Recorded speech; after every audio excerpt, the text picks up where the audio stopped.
Hello everybody and welcome back to the channel. Thank you so much for coming back and being with myself and Mark today. We are in Normandy visiting a lovely chateau. I hope you really enjoy this video. Please don't forget to like and subscribe, and let me tell you more about the location and where we are today. Oh, there it is. Is it? Over there. No. I'm going to go. We'll go over there. I think the car park's over there, isn't it? It is. I think we've just taken a wrong turning. I thought you'd like to pretend that you're driving up to the chateau. Oh, I do? Up to our home. Wouldn't to it? come. Would be lovely. Oh, look at all these orchards. The old lake. Look, there's an old lake. Oh, is old it? Waterway. Yeah, look. See where it's. Oh, yes, but it's been filled in. This is where they used to wander around and do stuff. Parking visitor. There we go. There's a boulangerie as well. There's a boulangerie. Orangerie. Oh, an orangerie. Right. Oh, okay.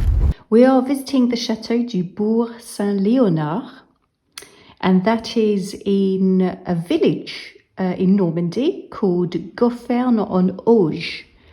Now, this is a little village and it's about 10 kilometers east of Argentan, which is not far from Arras-du-Pin, which is also a very well-known location here in Normandy. Well, I suppose the entrance will be this way, I think. No? Yeah, maybe. I imagine so. This is where the... There's the orangerie over there. Yeah. Because there's always an orangerie, isn't there? In There these. is. They always have some.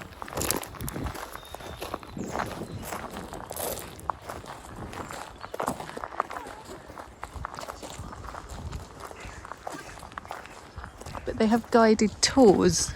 Yeah, I'm just wondering where the... Well, we'll find out, darling. Yeah. And the Chateau du Bourg-Saint-Leonard castle really offers the discovery of the art of living in a castle during the age of the Enlightenment. Now, this sumptuous chateau was built at the end of the 18th century, and it is built in local stone of Caen, from Caen, in the neighbouring area. And it is surrounded by an English-style park. Hi everyone, welcome back to the channel. Thank you so much for joining us again today. I hope you're doing all really well. As promised, today we are visiting another chateau because this is one that we really wanted to come to, and it's really good weather for it. I think this weekend it's going to be a bit rainy. Yeah, it's a great day for a bit of wandering around, some actual sunshine, so it's beautiful. Yeah, so we've chosen a good day for it today. I think the best day of the weekend. Yeah, without a doubt. Yeah, because it's going to be rainy. So, but anyway, here we are at Le Bourg-Saint-Leonard in Orne, in Normandy, and as you can see, this is a beautiful, very beautiful chateau. This is a very stunning looking chateau, and we will take you around it. Here we are, just zoom in. And it's neoclassical style. It's built in stone from Caen, from the region. And it was built in 1763 by one of the previous owners, and he decided with some architects and a painter that they were going to rebuild a building that was already previously here. So there was already a building previously here. I believe it was an old manor style with really high chimneys, you know, built with wood and stone, or however they used to. I don't think I've got a picture. If I find a picture, I'll put it on. But yes, so there was previously a building here, and it dated back to the 1500s. So Quite an old building. This yes. Something's been here for a long, long time. Yes, that's it. And so it's always been within the hands of the dukes and the fiefdom, is it? The fiefdom, I think. Yes. Described, yes. That's right, that's how they described it. So, and it still is, I think. So, yeah. And also Marie-Antoinette was invited to this chateau by Florian, and he was a poet. And so this has 400 hectares of land around this chateau. It has forests, it has 2 chapels, not just one. That's 2 chapels, that's a lot. And it's got a beautiful orangery as well. Yes, it's got a lovely orangery. It looks like there's 2 here, actually, orangeries on each side. I think these are the orangeries, aren't they? They are. We'll show you in just a minute. And they've also, it was a working farm back in the day, so I don't know if it still is or not, I don't know, possibly. And it's got ponds and big gardens. It also has gardens, French gardens or English style gardens. I think that it has a bit of both here. And so we're going to show you around. I hope you really enjoy this tour of this lovely, beautiful French chateau. And hopefully we are going to be able to get inside. I believe there's a guided tour going on. Fingers crossed we can get into it. Yeah, hopefully, because you never know here if we're allowed to take in cameras or not. So we're going to find out anyway, and hopefully we'll all be able to get some nice footage inside of here. Okay, so let's get on with the tour. I hope you enjoyed this video. Please don't forget to subscribe. Shall we go? We shall. All right, let's do it. This chateau has a certain faded elegance to it, and it is known to have some very interesting furniture also and tapestries. There are some very realistic hunting scenes in oil paintings that are very dramatic. Some of the furniture is well loved and had obviously been well used. Near the kitchen, there are fitted cupboards that are filled to the brim with sets of crockery, wine glasses and decanters and other dining items. There are also cupboards filled with copper pots and pans, and there's plenty to serve at banquets. The rooms in the interior of this chateau were set out to encourage conversation. The armchairs seem low, but the guides do explain that people were shorter in those days, and their style of dresses dictated the size of the chairs. The grounds are very pleasant to walk around, and there are 2 small lakes at the back of the property. There are several places where you can have picnics. So we just need to figure out where we need to get the tickets from. Is it up here? I don't know. We don't know where to get the tickets. That looks private. That does look private.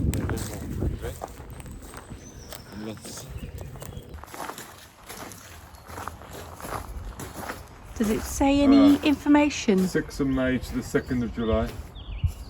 Open from the 6th of May to the 2nd of July. Oh, so it's not open inside? No. Oh no. Yeah, and you pay, so it's here, that's where you do it. 6th of May, 2nd of July. Bugger, I should have called. It's alright, well, while we're here, let's have a wander around and have a look and see what we see. Yeah. Go wander around and look at the gardens. Okay then. Yeah? Yeah. Come on. I'm a bit disappointed now. Oh, I wouldn't be. It gives us an opportunity to come back. We know where we're going now. Yeah, it's really disappointing though. One of those things that happens sometimes. One of those things that sometimes happens. But the grounds are beautiful. Yeah, there's a lot of grounds here, It's got isn't a there? lovely aspect. Yeah. Should we go and see what things we can I see? think we should. I think we should. Go and get some lovely shots and views and see what the grounds look like. Yeah. Today, Bourg-Saint-Leonard is a full Hallberg fiefdom of which the Brocantes are lords. In 1512, we have Jean. In 1566, we have François, and then Jacques in 1699. The last Louis du Parquet du Bourg, who had no children, gives the estate the lordly manor with a 16th century moat and its 2 chapels dedicated to Notre Dame and Saint Nicolas to his niece Suzanne Jeanne Françoise de Vassy, wife of Bruno Emmanuel, Marie Esprit, Lord and Marquis of Vassy, who sells it then with everything, its furniture, its tapestries, its farms, and a vast forest estate for £106,000 on April the 6th, 1756, before Madame Bourron, notary in Paris, to Jules David Como. So then it was passed from the notary to Jules David Como in 1756. The town was elevated to a barony in December 1755 for the new lord. At the time, there was a previous building standing here, which was an antique-style manor with high chimneys, and they no longer suited the fortunes of the new owner, who had it raised, as well as the church and the village houses, which he had rebuilt at his own expense. The new church is from 1768.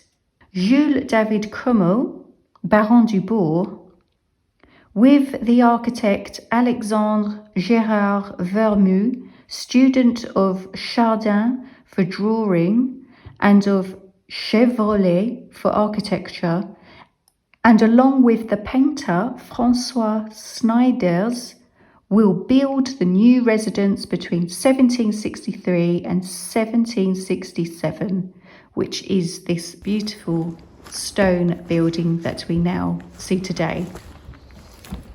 It's a little island.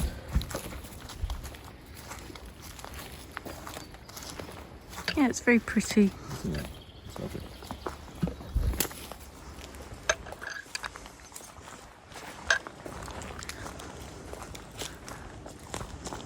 The old church gives way to the orangerie, the manor to stables, and the village is replaced by lawns and groves. Part of the estate is surrounded by walls, a vast pool, bordered by lime trees and decorated with statues. Water is brought from the priory fountain. The castle is a good example of the classical style of the end of the reign of Louis XV. Located at the bottom of a French garden, the interior is furnished with furniture, woodwork and tapestries from the old manor. And the exterior is definitely it's worth seeing, and it's extremely imposing and delightful to see. It really is a feast for the eyes. Now, the chateau offers a fine example of the art de vivre of this epoch. And when you enter the interior, I believe I have heard that it offers a newly restored chinoiserie boudoir, like a Chinese boudoir, and a library that are now open to visitors, that's been newly renovated. And the Yue-inspired chinoiserie frieze, which is unique in Normandy. So I would like to see that when possible. I have to come back for that.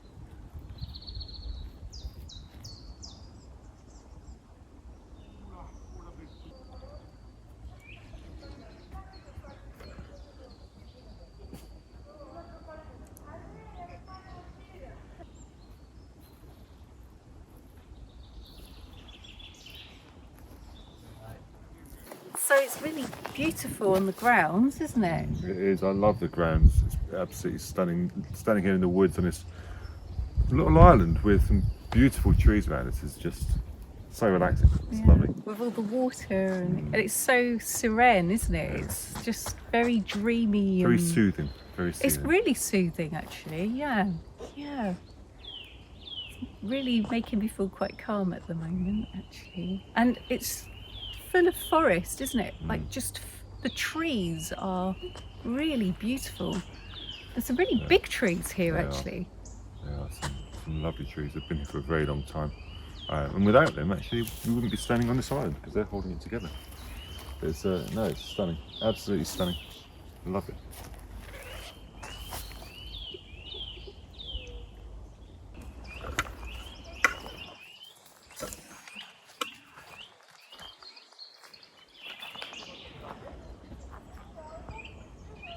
No, they're big trees though, these ones. They are.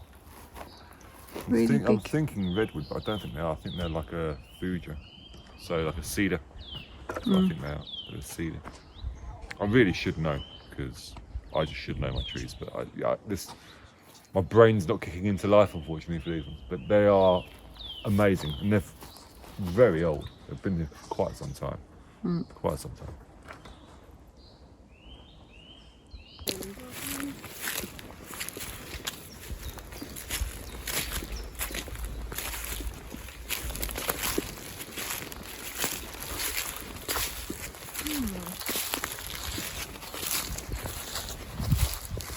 Grab the fluff bag. I wonder how fluffy it is. I think if I touch it,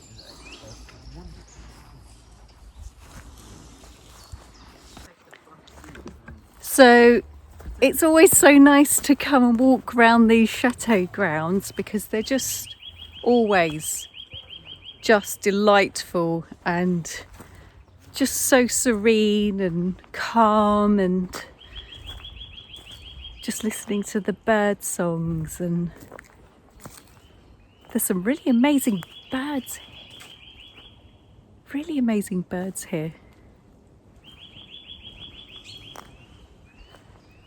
So yes,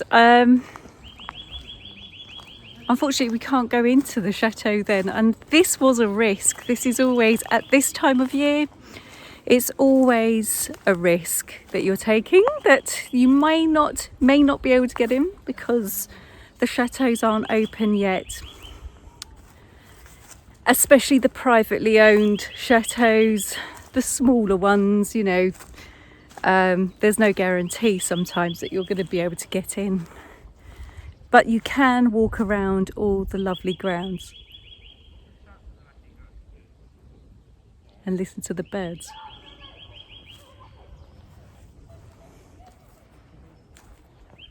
And I mean, look at these views.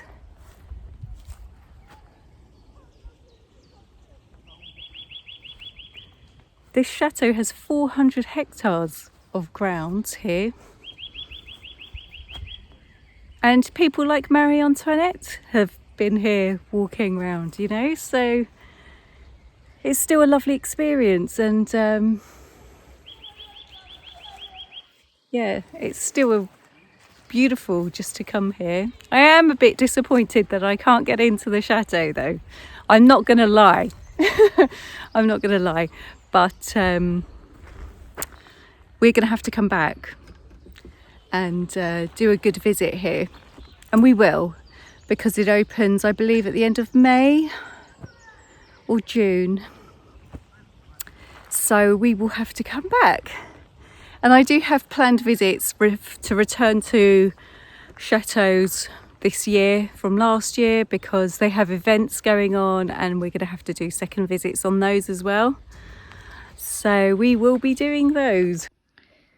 Now, this sumptuous chateau was built at the end of the 18th century, and it is built in local stone of Caen, from Caen, in the neighbouring area.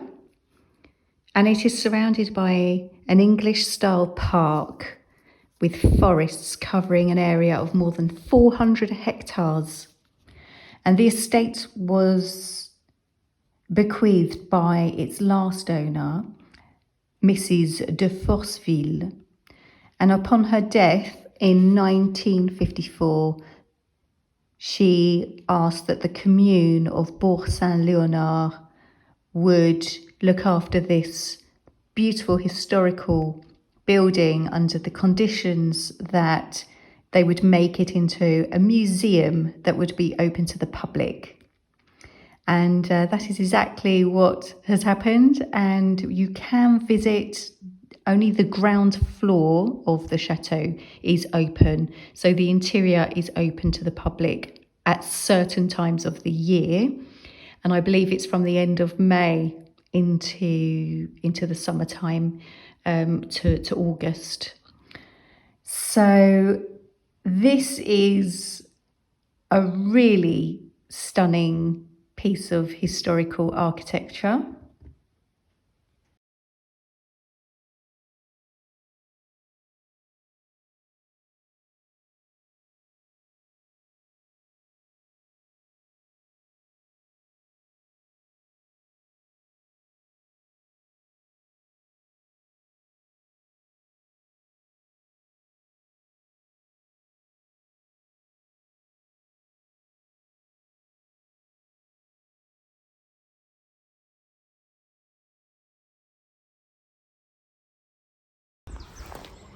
So everyone, I'm afraid we're going to have to leave it there today.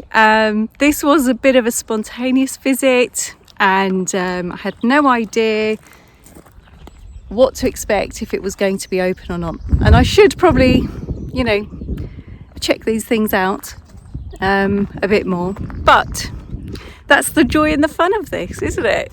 So we will come back when it is open. And I hope you've enjoyed the tour of the grounds, and I hope you've enjoyed what you've seen today and a bit of the history. And despite the fact that it's closed, it's still been really beautiful to be here today, and I've really enjoyed it. So please don't forget to like and subscribe to the channel, and let me know in the comments, and I will be seeing you in the next video, and it will be open. See you all later. Take care.